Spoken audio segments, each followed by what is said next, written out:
Assalamualaikum warahmatullahi wabarakatuh. Salam sejahtera untuk kita semuanya. Nah, sahabat-sahabat semuanya, jumpa lagi dengan saya bersama Psikologi Menjawab.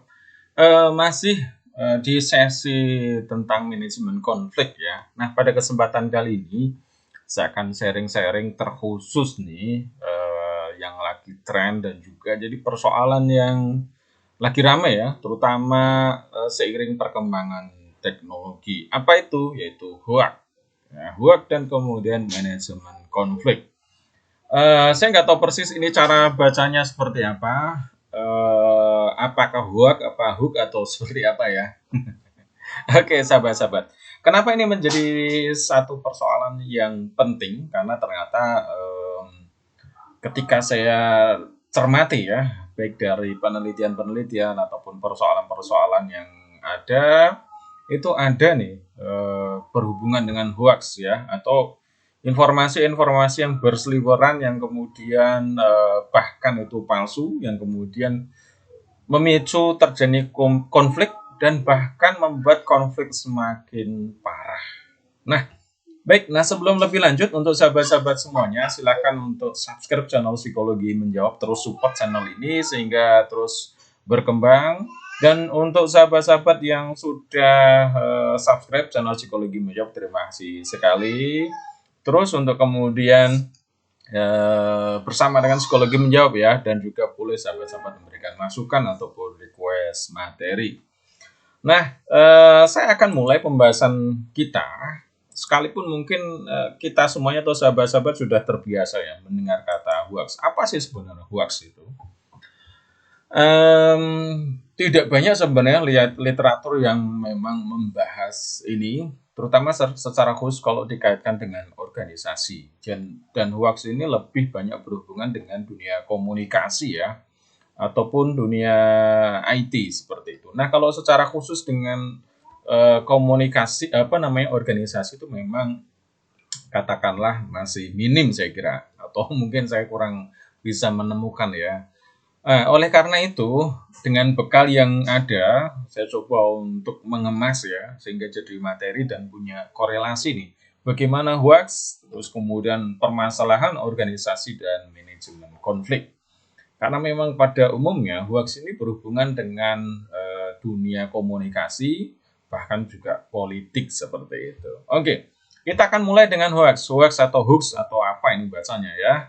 Apa sebenarnya? Secara sederhana ini adalah berita bohong ya, atau informasi palsu yang sengaja disebarkan untuk menyamarkan kebenaran. Jadi kalau hoax sendiri ini memang cenderungnya ataupun khususnya ini memang katakanlah informasinya nggak benar dan informasi ini sengaja disebar untuk tujuan-tujuan yang nggak baik seperti itu ya. Nah, kita sendiri itu perlu untuk kemudian berhati-hati, terutama kalau kemudian share info ya. Saya sendiri terus terang juga berhati-hati gitu. Pun sudah berhati-hati, kadang ada info-info yang menurut saya ternyata nggak pas, benernya nggak seperti itu gitu. Nah, kita juga harus berani untuk melakukan klarifikasi ya.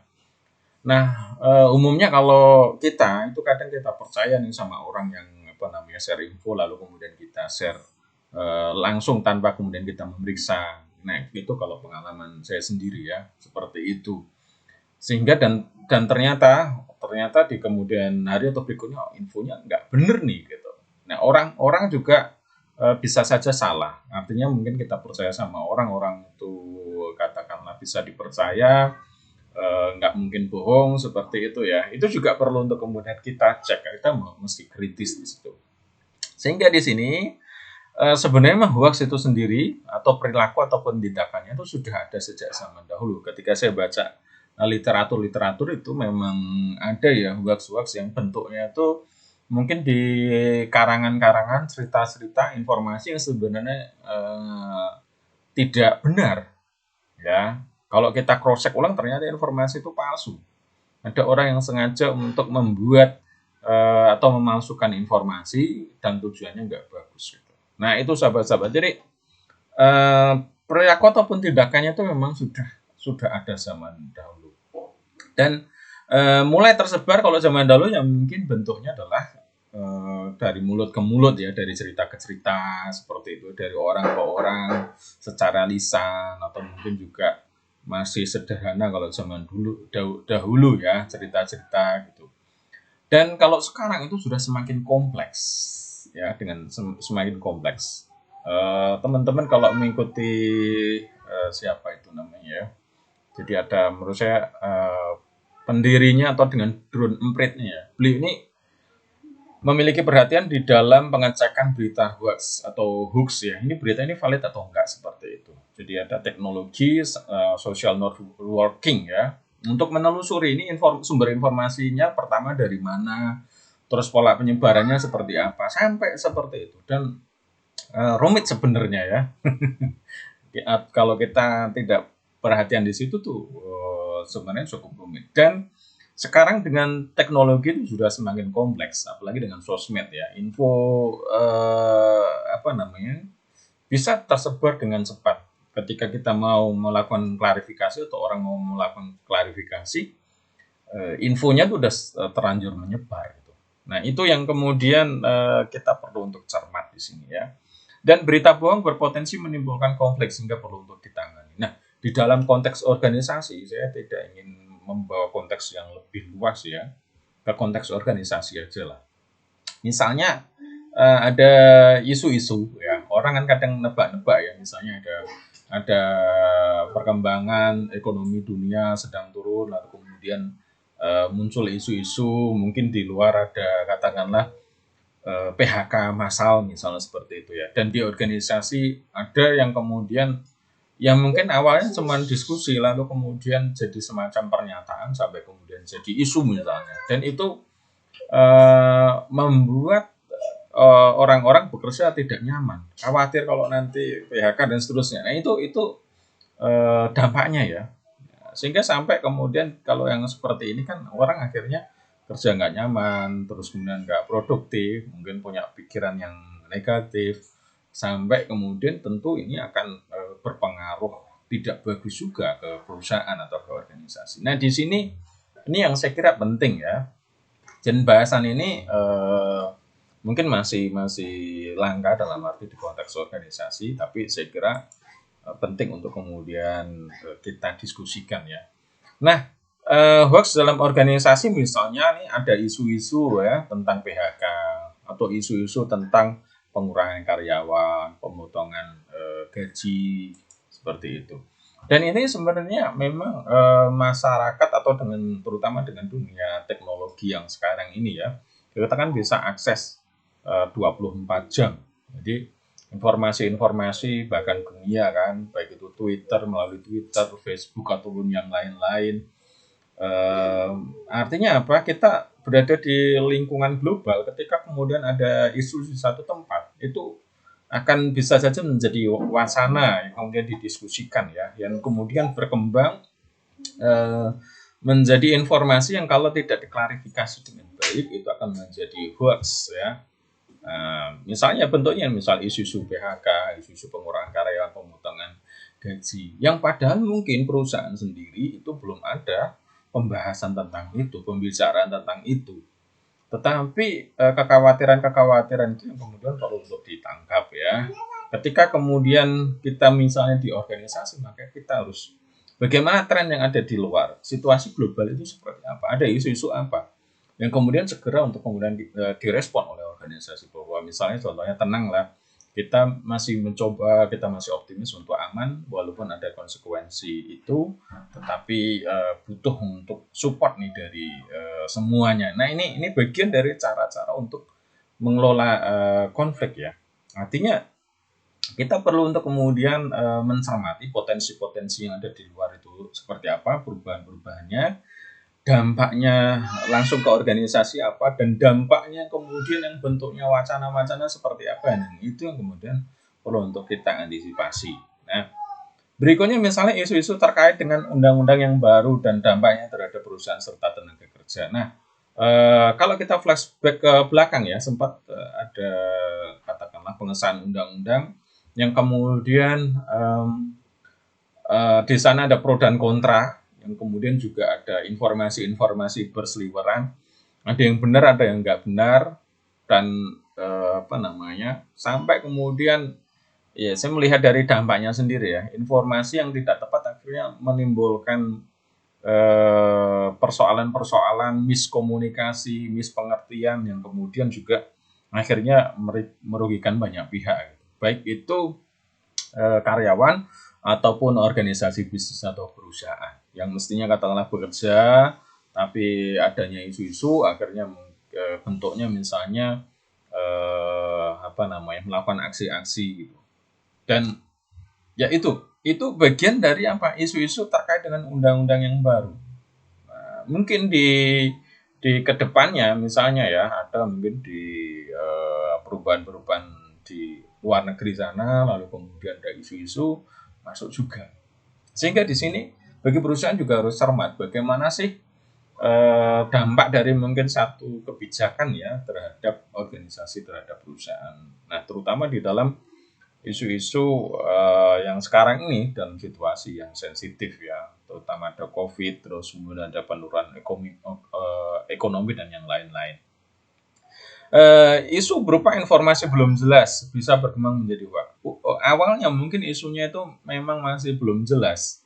Ya mungkin masih bentuknya diskusi-diskusi seperti itu ya, menjadi opini dan kemudian opini ini dibumbui dengan banyak hal sampai kemudian menjadi hoax, ya, informasinya nggak tepat. Disinilah kita perlu untuk kemudian memang mengclearkan isu-isu yang ada. Sehingga apa nih yang kemudian berkembang nih?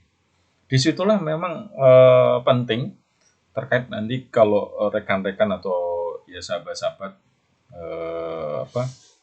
menyaksikan atau menyimak pembahasan saya di pengembangan organisasi, bisa dilihat di playlist. Bagaimana kemudian kita mesti peka dengan perubahan-perubahan internal maupun eksternal. Ya, harus kita sikapi dengan baik. Terutama kalau misalnya sahabat-sahabat ini memposisikan mungkin HR gitu ya, yang kemudian memiliki peran signifikan bagaimana berhubungan dengan SDM dan juga berhubungan dengan organisasi. Maka segala isu yang ada, yang kemudian muncul, itu harus kemudian dicermati kira-kira dampaknya seperti apa, lalu untuk mencegahnya seperti apa. Ya, tujuannya apa? Jangan sampai terjadi semacam ketegangan ataupun konflik ya, konflik antara karyawan ataupun anggota ya, anggota organisasi dengan organisasi, atau kalau perusahaan berarti karyawan dengan perusahaan. Jangan sampai terjadi karena itu jelas akan menimbulkan hal yang kontraproduktif gitu. Ya misalnya orang mestinya bekerja jadi nggak bekerja, itu kan berarti sudah istilahnya satu kerugian tersendiri ya. Nah, berikutnya dampak dari dalam organisasi. Kenapa kemudian mesti dicermati? Ini kita bisa cermati juga dampaknya. Seberapa penting? Misalnya terjadi protes hingga pemogokan dari karyawan yang disebabkan karena ada isu-isu yang sebenarnya belum jelas. Nah, kalau seperti ini ada pemogokan, mestinya berproduksi misalnya, kalau bagian produksi tidak berproduksi, jelas itu kan kerugian tersendiri ya, kerugian bagi perusahaan yang mungkin punya target juga, kerugian bagi karyawan ataupun anggota. Misalnya ada mestinya dapat bonus tapi nggak ada bonus misalnya seperti itu. Dan potensi kerugian bagi organisasi bisnis karena produksi terganggu. Citra organisasi menjadi buruk. Apalagi kalau kemudian isunya itu diangkat atau dapat pemberitaan yang besar ya, menjadi trending seperti itu. Nah, itu kan pengaruh ke citra organisasi. Ya. Dan kalau citra ke organisasi nanti pengaruhnya ke investasi. Jadi nilai investasi ya. Apalagi kalau kemudian perusahaan terbuka sudah kemudian masuk pasar saham. Nah, sini yang kemudian memang penting untuk disikapi. Dan karyawan tidak bisa bekerja dengan baik. Mungkin ada yang bekerja tetapi kan merasa tidak tenang ya, karena ada informasi-informasi yang katakanlah membuat nggak nyaman gitu. Sehingga disinilah lagi-lagi yang namanya organisasi mesti memahami ini, sehingga melakukan upaya-upaya baik itu pencegahan Ataupun kalau memang sudah terjadi, bagaimana kemudian mengklirkan situasi yang ada, menjelaskan situasi yang ada, yang kemudian bisa diterima, atau bahkan kalau ada persoalan ya bagaimana berdiskusi gitu ya, sehingga ketemu solusinya. Nah, ini berdasarkan sumber dari Mastel ya, yang ini saya ambil dari Kominfo ya. Nanti sahabat-sahabat bisa telusuri sendiri di websitenya, di ini ya, penelitiannya Mastel 2017 nih, masyarakat. Jadi semacam apa ya di sini, mungkin organisasi atau apa ya yang concern ya di dalam komunikasi dalam teknologi atau ya informasi lah gitu ya. Ini datangnya hoax ini berdasarkan riset, nanti bisa di cross check ya sahabat-sahabat di Kominfo ataupun di Mastel ya. Di sini dari media sosial itu paling besar. Ya kita tahu sendiri yang namanya media sosial itu penggunanya itu terutama di Indonesia itu besar sekali, dan memang media sosial kan terhubung ya dengan dunia internasional. Kita bisa mengikuti perkembangan negara lain. Nah, bahkan kemudian kalau konteksnya satu negara, kita bisa cermati apa yang terjadi di negara itu. Misalnya contohnya, orang bahkan bisa update ya situasi terkini. Misalnya kalau pas video ini dibuat ya 19 Mei, bagaimana orang mengikuti perkembangan konflik antara Israel dan Palestina. Itu bahkan ada yang live, artinya apa? Ngikuti terus gitu. Artinya apa? Memang media sosial ini dampaknya memang luar biasa. Termasuk juga informasi-informasi palsu ataupun informasi hoax ya. Berikutnya aplikasi chat. Nah, aplikasi chat ini juga termasuk Telegram, termasuk WA, terutama adalah WA ya. Sekalipun kemudian kita mesti juga bijaksana di dalam chat WA ya, dan memang secara aturan sudah ada semacam ya bijaksana lah ya dari aplikasi sendiri dan juga dari perundangan yang ada ya. Nah, ini juga banyak dari chat-chat gitu. Berikutnya situs ataupun website. Baik itu situs yang memang terutama situs-situs yang tidak terverifikasi ya. Aduh. Bahkan situs yang boleh dibilang sudah terverifikasi itu kadang juga ada saatnya boleh dibilang kepleset. Artinya apa? Yang di-sharekan infonya ternyata diklarifikasi berikutnya itu kan menunjukkan ada mungkin kesalahan apa gitu ya. Tapi ya karena memang ada sudah semacam ada kode etiknya, klarifikasi jurnalistik ya, ketika ada yang salah lalu kemudian dikonfirmasi atau istilahnya apalah bahasanya ya disampaikan kalau yang tadi itu nggak tepat, yang tepat seperti yang seterusnya ya. Itu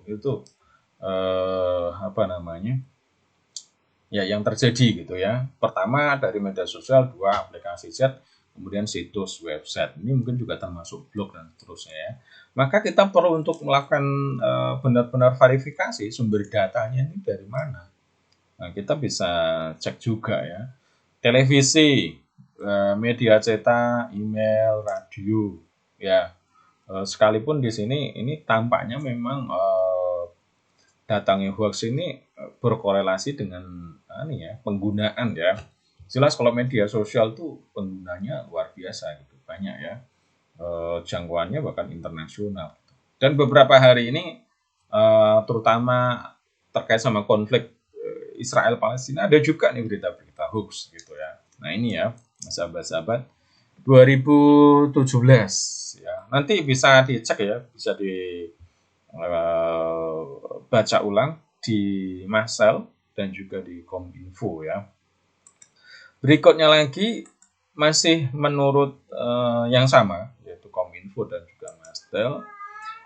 Bentuk hoax itu sendiri apa? Ada yang bentuknya itu berita bohong yang disengaja. Ini berdasarkan riset ini berita bohong yang disengaja. Jadi ada orang-orang yang bukan hanya orang, tapi kalau di Indonesia itu kan hanya kelompok orang ya, bahkan seolah-olah terorganisir. Kalau satu orang di medsos itu punya sekian akun yang kemudian di trendingkan seperti itu. Tapi ada juga yang sifatnya adalah kelompok orang, ada yang terorganisir ya. Bagaimana kemudian kalau satu posting lalu kemudian bisa di like, di share dan seterusnya. Dan itu sebenarnya pola-pola itu bisa dilihat bagaimana social networknya itu berjalan. Nah, jadi sahabat-sahabat saya kira juga penting misalnya cek ya di Drone Emprit ya, siapa sih? Ismail Fahmi ya, beliau memberi konsen itu dan biasa diundang juga di televisi untuk memberikan tanggapan ataupun informasi. Nah, ada juga berita menghasut, terutama ini sangat kental kalau di dunia politik ya, isu-isu politik seperti itu, ataupun ketika ada ketegangan-ketegangan nih di masyarakat kita. Berita yang tidak akurat, nah ini kadang, nah kalau ini ya kadang ya, artinya apa, kita share info yang kita tidak cross check terbelah dahulu ini benar atau enggak itu.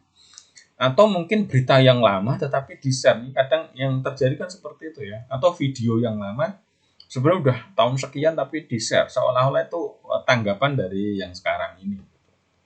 Berita ramalan, terus kan berita yang menyudutkan. Nah, ini bentuk-bentuk dari hoax. Nah, lagi-lagi sahabat-sahabat bisa dipelajari lebih lanjut ya di Kominfo. Ini saya mengutip dari Kominfo dan rujukan yang lain misalnya tadi ya di Mastel ya. Klik aja di Mastel, googling, saya kira akan ketemu infonya.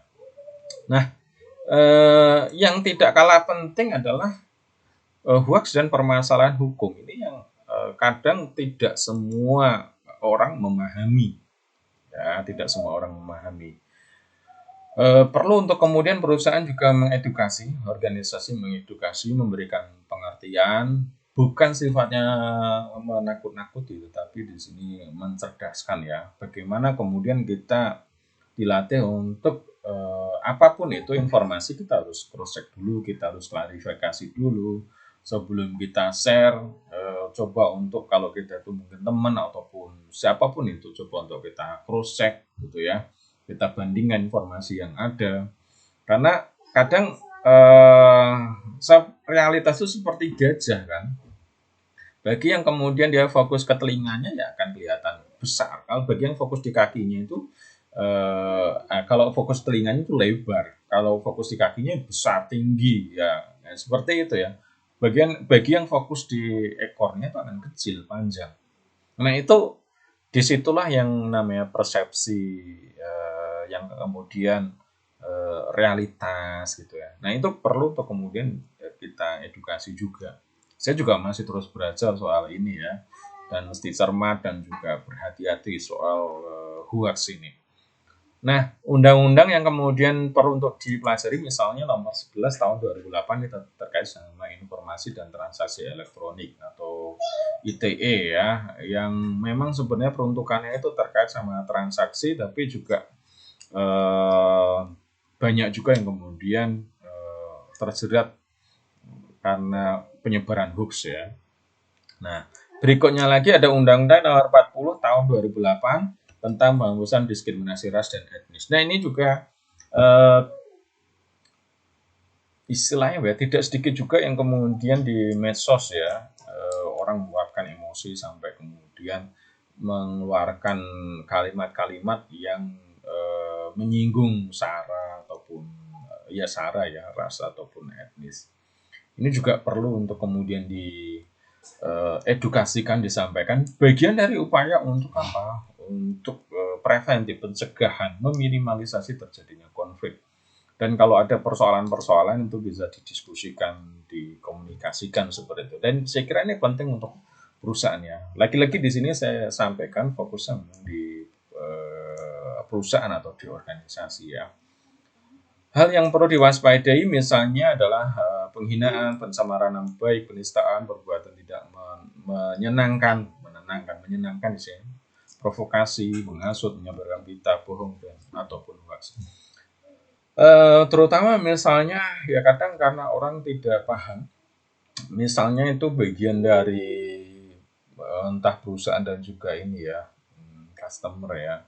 Ada mungkin customer memberikan review atau memberikan feedback, merasa tidak puas seperti itu dan dianggapnya itu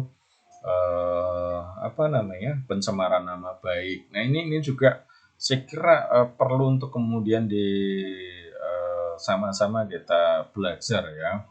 Kalau kita buka di misalnya Google apa tuh ya, Google apa sih namanya?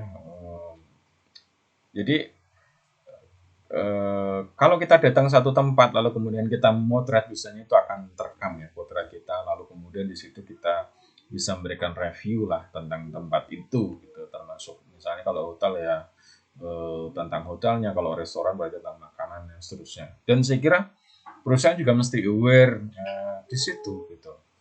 Kalau kemudian di situ katakanlah ada semacam feedback yang kurang, mungkin tidak puas dengan makanan seperti itu, akan lebih bermanfaat kalau memang dicari tahu, ditanyakan ya ini seperti apa yang dirasakan, masukannya bagaimana ya, seperti itu ya. Jadi tidak melulu kalau bagi perusahaan lalu kemudian ini dianggap pencemaran nama baik seperti itu, justru itu menjadi feedback ya.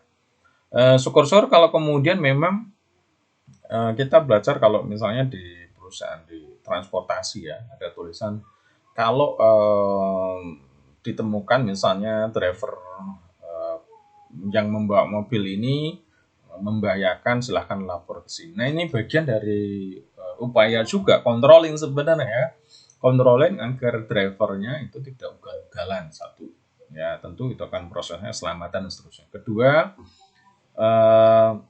ketika kemudian ada ugal-ugalan beneran, nah itu diselesaikannya adalah langsung ke perusahaan gitu, tidak sampai ke media dan kemudian sampai medsos dan yang lain-lain ya, kemudian jadi persoalan yang besar. Jadi di sinilah pentingnya memang untuk kita itu dewasa juga, dan tidak mudah kalau misalnya kita jadi customer terus kemudian kita menyampaikannya dengan bahasa-bahasa yang mungkin kurang bisa diterima ya, termasuk kalau yang sekarang ini ya, review itu kan banyak sekali ya, baik kemudian melalui video, lalu kita unggah foto, atau kemudian melalui komentar seperti itu. Terutama misalnya kayak komentar di Play Store ya tentang aplikasi-aplikasi. Nah di situ juga penting saya kira untuk kita edukasi. Kalau kita di organisasi ya berarti anggota kita.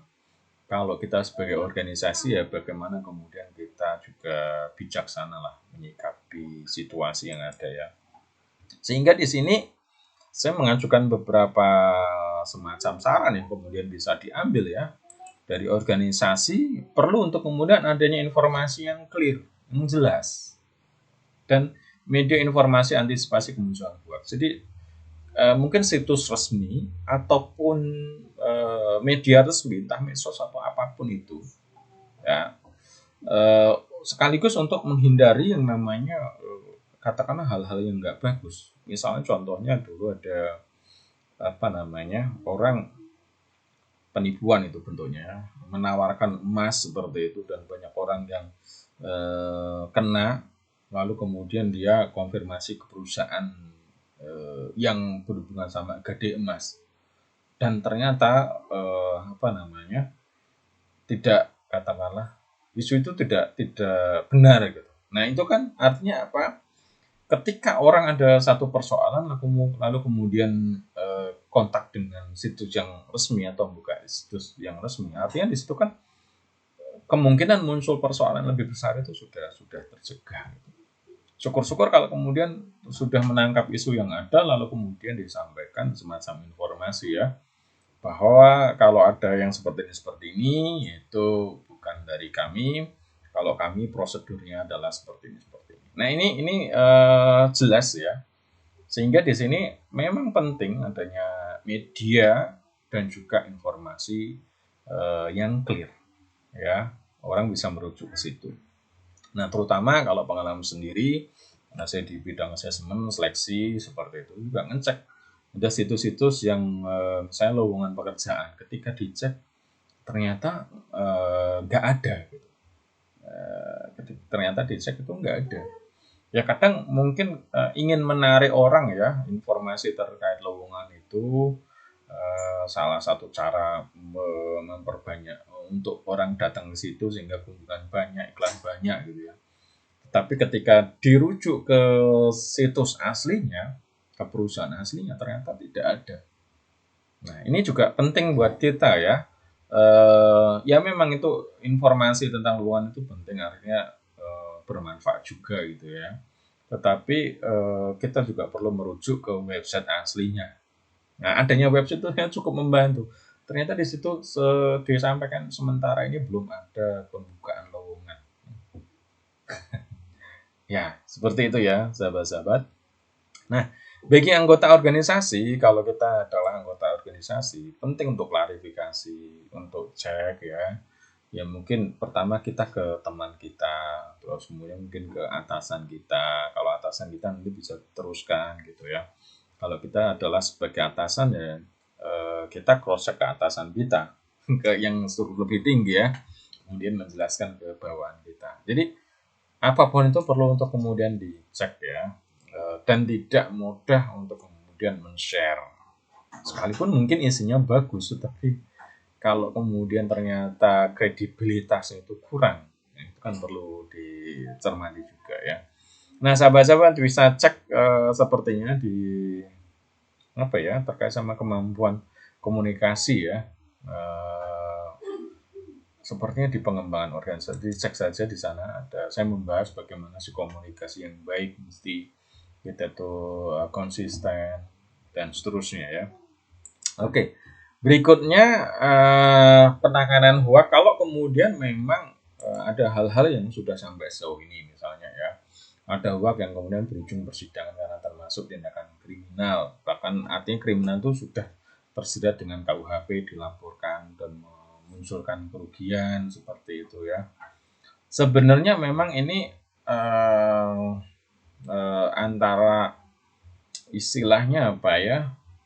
Ya menguntungkan dan nggak menguntungkan seperti itu. Menguntungkan maksudnya artinya kalau memang itu memang benar-benar merugikan, memang ada tuntutan untuk katakanlah dengan persidangan terus kemudian persoalan selesai dan kerugian yang dimungkinkan istilahnya apa ya, ya kerugiannya itu bisa kemudian terkompensasi dengan tuntutan yang ada ya. Memang ada kemungkinan itu, tetapi yang jelas yang namanya kalau sudah sampai di kasus yang seperti itu ya, mungkin akan menyita waktu juga gitu. Siapapun itu ya, menyita waktu, bahkan mungkin dana yang mestinya berproduksi sampai kemudian tidak berproduksi gitu. Sehingga di sini ada upaya-upaya yang kemudian memang bisa dilakukan. Bentuknya perdamaian ya, misalnya negosiasi. Ya memang langsung kemudian komunikasi gitu ya, sama-sama menyadari kesalahan. Kalau negosiasi kan posisinya sama ya, jadi sama-sama salah terus kemudian ya sudah dianggap persoalan dan selesai. Atau kemudian memediasi, umumnya ini juga dilakukan oleh aparat ya. Coba untuk mediasi terlebih dahulu sebelum kemudian dibawa ke ranah hukum. Jadi upaya-upaya itu bisa dilakukan sebenarnya, terutama kalau organisasi, sehingga perlu untuk ditimbang-timbang. Nah ini berdasarkan istilahnya apa ya, yang disampaikan orang, ada yang kemudian persoalannya itu bukan hanya bulan sampai kemudian tahun konfliknya, sehingga mengganggu kerja-kerja organisasi. Nah itu ternyata kalau dihitung-hitung ruginya besar juga gitu ya. Dan juga mungkin yang perlu disemangati kalau organisasi mungkin ada oknum-oknum memang orang khusus ya, yang mengganggu konsentrasi satu organisasi sehingga disibukkan dengan mengurusi konflik, tidak bisa fokus di pengembangan organisasi. Nah ini juga kemudian perlu untuk dicermati. Sehingga upaya negosiasi dan mediasi untuk mencegah dampak buruk dan permasalahan tidak berlarut-larut ini menjadi jalan ya. Nah, sahabat-sahabat semuanya, apapun tuh hoax, namanya hoax itu memang dampaknya akan negatif, sekalipun mungkin isinya benar ya, isinya itu mungkin bagus, bukan benar, isinya itu mungkin bagus, tapi kalau memang dia tidak benar, ya tidak akan bermanfaat seperti itu.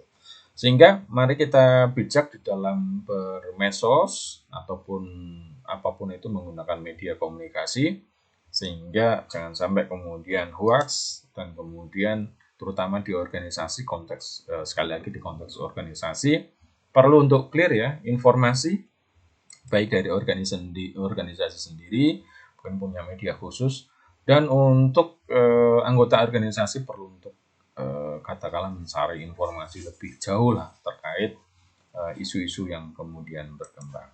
Nah, demikian sahabat-sahabat sharing dari saya, mudah-mudahan bermanfaat. Saya ingatkan lagi untuk sahabat-sahabat yang barangkali belum subscribe, silakan untuk subscribe channel Psikologi Menjawab. Silahkan dibagikan ke siapa saja yang sekiranya membutuhkan. Demikian dari saya. Assalamualaikum warahmatullahi wabarakatuh.